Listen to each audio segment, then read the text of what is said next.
अज़मा आपसे स्टार्ट करूंगा। पहले ये जो रिपोर्ट है पंजाब काबीना के सामने, आपने एक प्रोग्राम में हमारे ही पहले भी उसकी वजाहत फरमाई थी, थोड़ा सा इसकी वजाहत कर दें कि ये additional commissioner coordination commissioner office Rawalpindi criminal complaint file करेंगे, ये क्या होगी चीज़, मुझे थोड़ा सा वजाहत करें। तहरीक इंसाफ को तो आप बाकायदा कुटहरे में एक सियासी जमात को ले जा रहे हैं।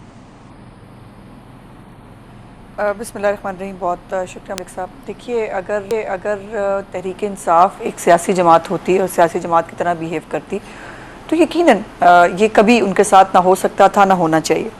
लेकिन एक ट्रैक रिकॉर्ड है, एक मुसलसल एक बैकग्राउंड है।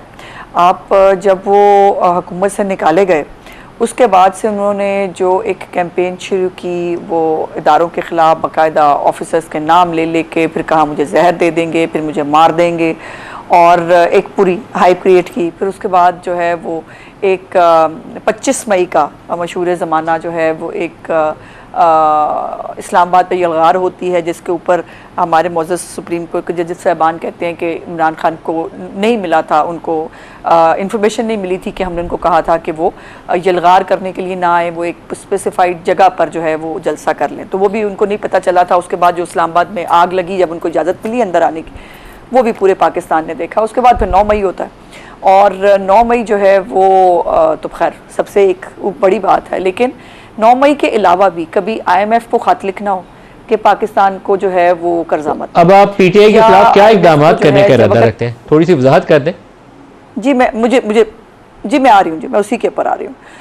मुझे बताना ज़रूरी है ना कि जी ये कोई हमारा शौक़ नहीं है कि हमें PTI के ऊपर इक़दाम करने की कोई ज़रूरत है, या हमें इमरान खान से कोई सियासी इंतकाम लेना है, जैसे उसका दिल चाह करता था कि आर्टिकल 6 के मुकदमे जो है वो बना दो मुस्लिम लीग नून के लोगों के ऊपर। तो ये हमारे पास कोई चॉइस छोड़ नहीं रही है इमरान खान की सियासत, कि हम अभी भी रिस्ट्रेन का मुजाहरा कर रहे हैं। अभी भी आपने अगर उनको जेल की तस्वीरें देखी हों, वो माशाल्लाह इंपोर्टेड जो है वो चीज़ें भी इस्तेमाल करते हैं, वो उनके लिए सारी सहूलियात भी हैं, उनको हर तरह से जो है वो टेक केयर किया जा रहा है। दूसरी तरफ लेकिन आप क्या इक़दाम बाकायदा तौर पर कौन सी कानूनी ऐसे ज़ाब्ते हैं जिनको आप उनके खिलाफ बुरे कार लाना चाहते हैं, वो किया जाता था।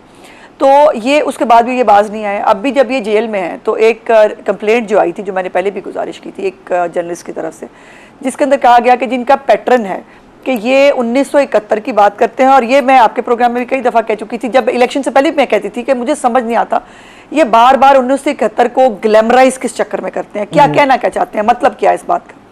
और वो फिर जो है वो जेल से हमने सुनने को मिलने लगा कि इमरान खान साहब जेल में जो है वो अज़मा बीबी की लाइन दोबारा कनेक्ट करें जी, ये मेरी आवाज़ नहीं उनको जा रही है। अज़मा बीबी से दोबारा लाइन कनेक्ट करें। नदीम अफजल चंद, एक पूरी सियासी जमात जो है उसको कुटहरे में लाया जा रहा है। ये जो रिपोर्ट है ये जाहिर करती है कि पाकिस्तान पीनल कोड के सेक्शन 121, 123A, 153, 131, मुझे इसकी बहुत ज़्यादा दफात की तफसील नहीं है, लेकिन सियासी जमात को कुटहरे में लाने की पूरी तैयारी है।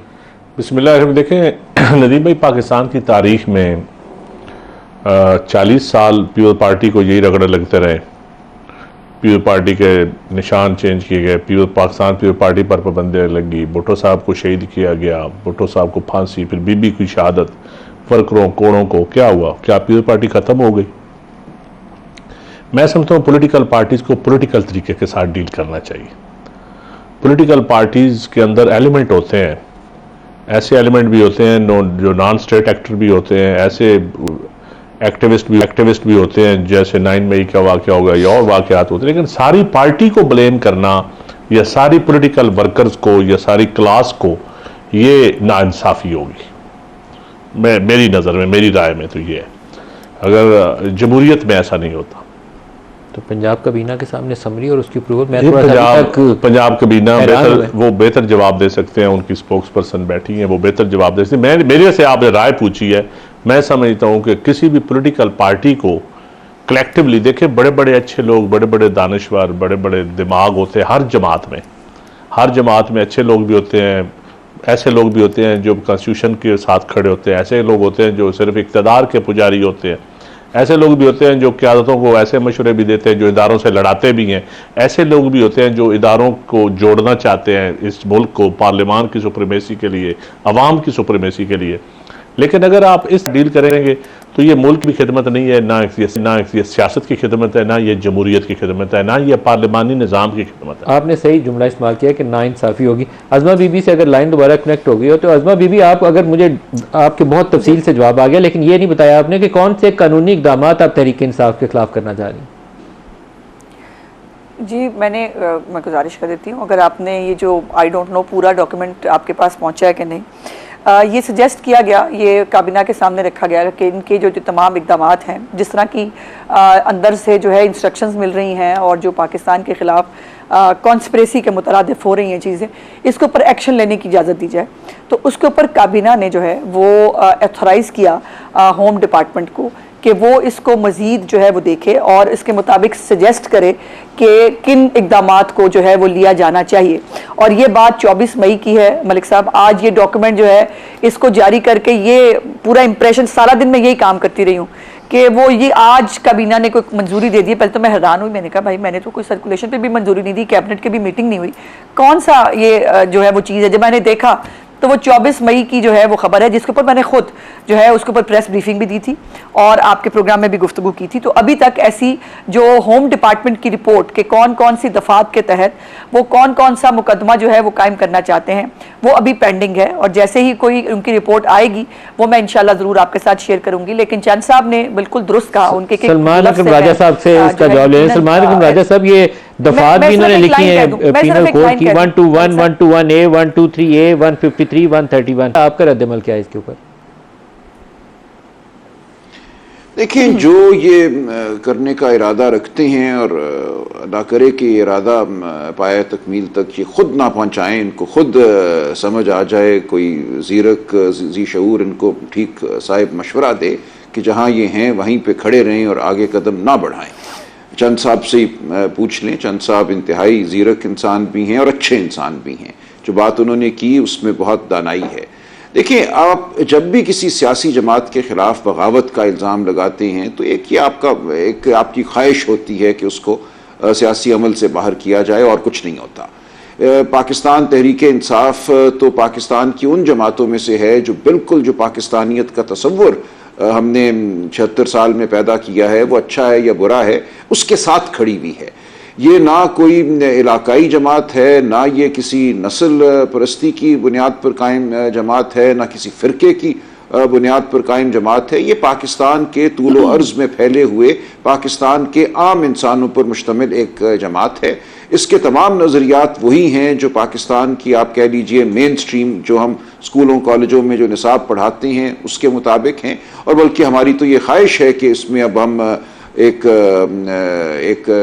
गहराई पैदा करें, इन मामलात को आगे बढ़ाएं। जो तसव्वुर हमने निसाब में पढ़ाया है उसमें एक गहराई की एक जो है एक पहलू पैदा हो। लेकिन उसको एक लम्हे के लिए अगर हम छोड़ भी दें तो ये बिल्कुल वो जमात है जो पाकिस्तान के नज़रियाती और आप कह लीजिए जो पाकिस्तान का एक तरह से तख़य्युलाती एक जो ढांचा है उसको संभाल के खड़ी हुई है। ये वो जमात है जो मजहबी जो तशद्दुद है उसको भी रोके हुए है। आप इस जमात को मंजर से हटा दीजिए, मैं आपको यकीन दिलाता हूँ कि जो नस्ली जमातें हैं, नस्ल परस्ती पर मबनी जमातें हैं, या जो मजहबी तशद्दुद पर मबनी जमातें हैं, उनको आप बढ़ावा देंगे। ये पहले भी हुआ है हमारी तारीख में, ये अफसोसनाक अमल। जब आपने नेशनल अवामी पार्टी को 70 की दिहाई में 1975 में ख़त्म किया, कलअदम करार दिया, इसी किस्म के इल्ज़ामात लगाए। फिर सुप्रीम कोर्ट में एक हमारा तरीका है, आइन के आर्टिकल 17 के तहत रेफरेंस भेजा जाता है और वहाँ सुप्रीम कोर्ट ने 1975 में नेशनल अवामी पार्टी को कह दिया कि ये मुल्क के ख़िलाफ़ जमात है, उसको ख़त्म कर दिया। उसका नतीजा क्या हुआ? जब आप एक खला पैदा करते हैं तो उस खला को कोई ना कोई पुर ज़रूर करता है खैबर पख्तूनख्वा में, और उससे बढ़कर उस खला को पुर करने वाले वो लोग सामने आए जिनको फिर आपने 80-90 की दिहाई में भुगता और आज दिन तक भुगत रहे हैं। जो फसल आप बो देते हैं एक खला पैदा करके, वो फसल दिहाइयों तक आपका पीछा करती है और आप फिर उससे जान नहीं छुड़ा सकते। वो खून की शक्ल में आपके साथ रहती है, वो जहनी इंतशार की शक्ल में आपके साथ रहती है। ऐसा खुदारा ना कीजिए। मैं इनसे इल्तजा भी करूंगा और इनको तंबीह भी करूंगा कि ऐसा अमल जो ये सोच रहे हैं, अगर ये सोच रहे हैं तो ये पाकिस्तान के खिलाफ इनकी जानिब से एक साजिश होगी। ये बिल्कुल ना करें। पाकिस्तान इस वक्त एक वाक़ियतन दोहराए पर खड़ा है।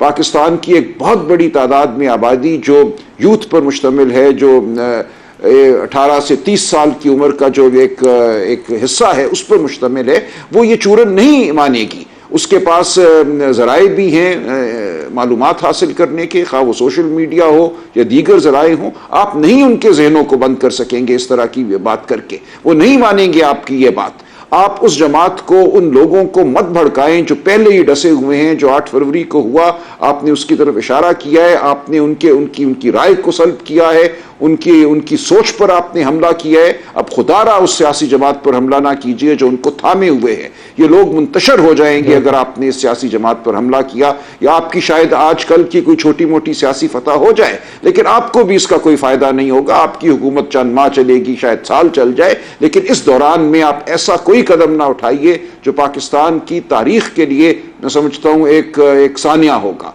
ये मत कीजिए, हमारे मुस्तकबिल के लिए एक सानिया होगा। तो मैं आपके प्रोग्राम के तौर सोचने समझने वाले से ये इल्तजा करता हूं, पीटीआई की जानिब से नहीं, बतौर एक पाकिस्तानी ये इल्तजा करता हूं कि सियासत को सियासत रहने दीजिए। सियासत को आप एक दूसरे को खत्म करने का जरिया ना बनाइए, इसको एक जलगार ना बनाइए पाकिस्तान के खिलाफ।